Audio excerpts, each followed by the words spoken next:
My dearest river, I'm sorry we broke your sea and your sky. I'm sorry that the Great Barrier Reef is no longer gray.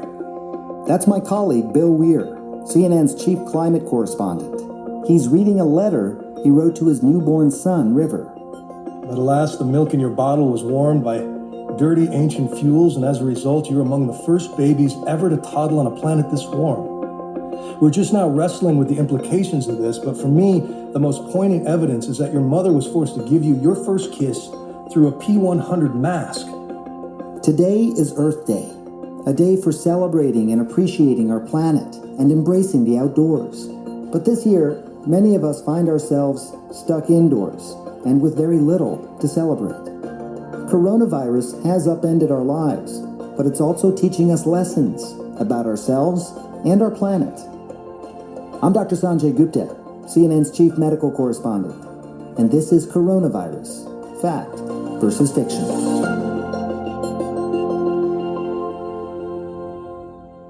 For this special Earth Day episode, I wanted to ask Bill about the connections between climate and coronavirus.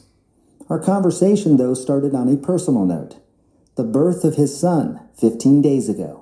So grateful to have this little bundle, this nugget of new life and love to focus on in the middle of this nightmare. I can only imagine. A huge congratulations to you and Kelly. What was the experience like in the hospital? Well, they have really sealed off the neonatal and maternity ward to keep it humming regardless of what was going outside. The coronavirus patients are in a different building. So we came in and we had her in my mask that I used for covering wildfires. It was the only mask I could find. Almost bought one off of eBay for $600 from some profiteer because we were so worried. What? But then I remembered I had this mask that I used to cover the last round of wildfires. $600. And, she kissed our baby through that mask for the first time, which is sort of a poignant parallel between, climate crisis and the pandemic that we're in right now and how they all relate.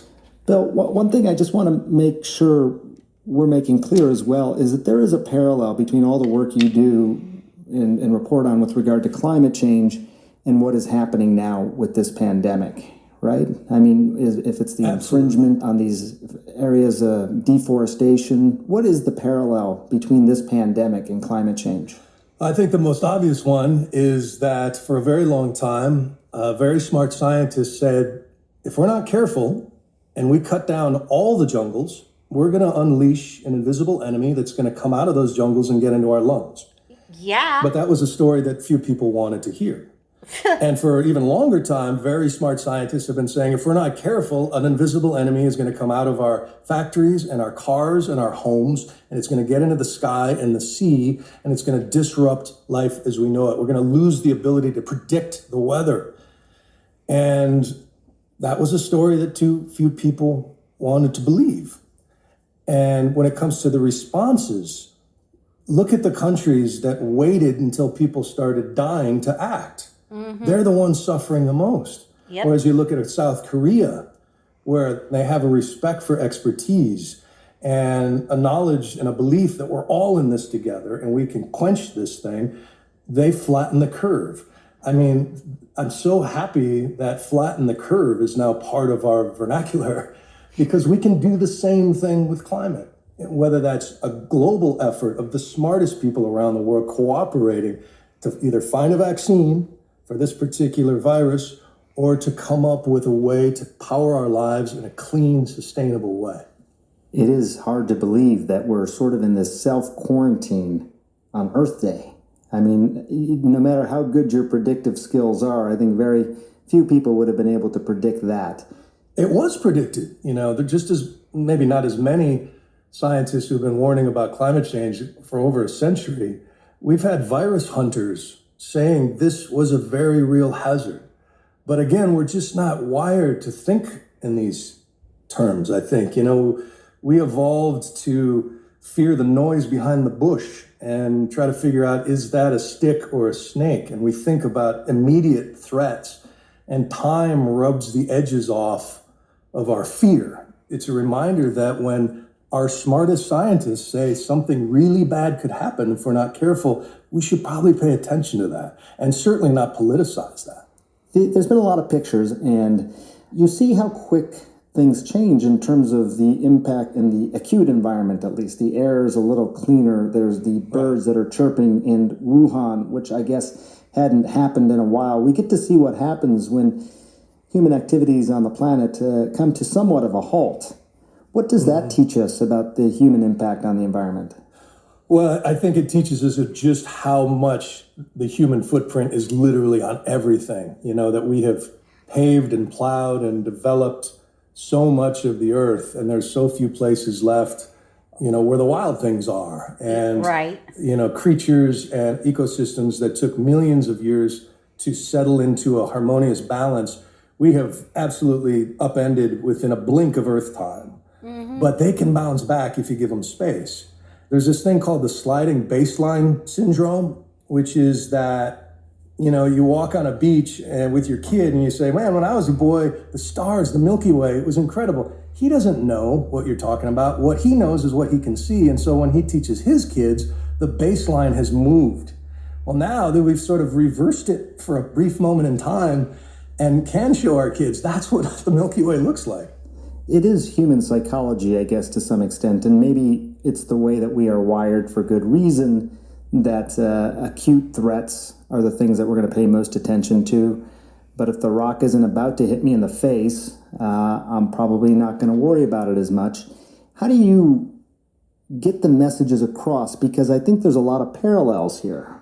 Yeah, I mean, when it comes to a pandemic, the most extreme measures you take will seem over the top before it happens and will seem, completely inadequate after the fact.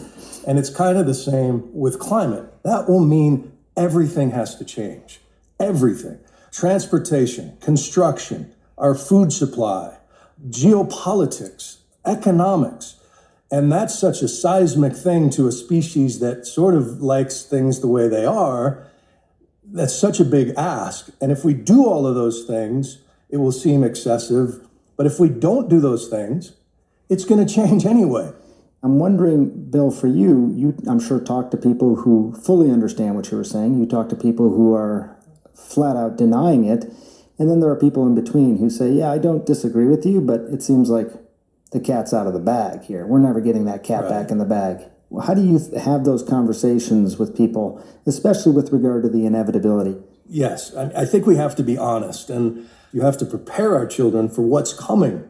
If we could go back in time 6 months, wouldn't we prepare our kids for this lockdown? Right. Wouldn't we prepare them for saying goodbye to grandma for the last time? All of those sorts of things.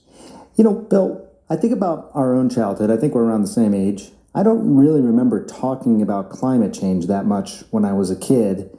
No wars, good economy, no existential threat hanging over our heads, and obviously no pandemic, not like this. And you're bringing a child into the world. I have kids who their world has been defined by these things. I just wonder, how do you think about that? I've been thinking about that a lot as a dad lately. Yeah, no, believe me, especially in lockdown and staring into his little eyes during those midnight feedings. And, best scientists in the world say life as we know it is at risk if we don't change our ways within a decade. And people scoff and say, well, the end of the world, yeah, like it's all going to explode on one Saturday afternoon. No, the planet will spin on. We're seeing how life can come back if you leave it alone.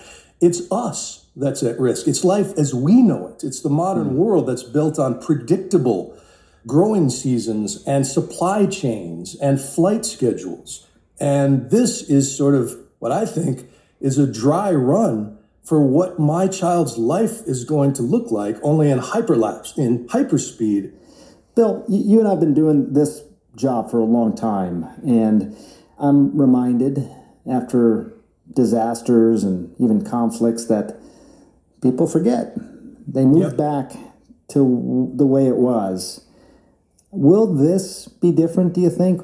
That's such a good question. I think I'm worried that there's such a thing called revenge pollution, that when a country like China has to shut down manufacturing, once they ramp back up, they go double time. They run the smokestacks 24/7.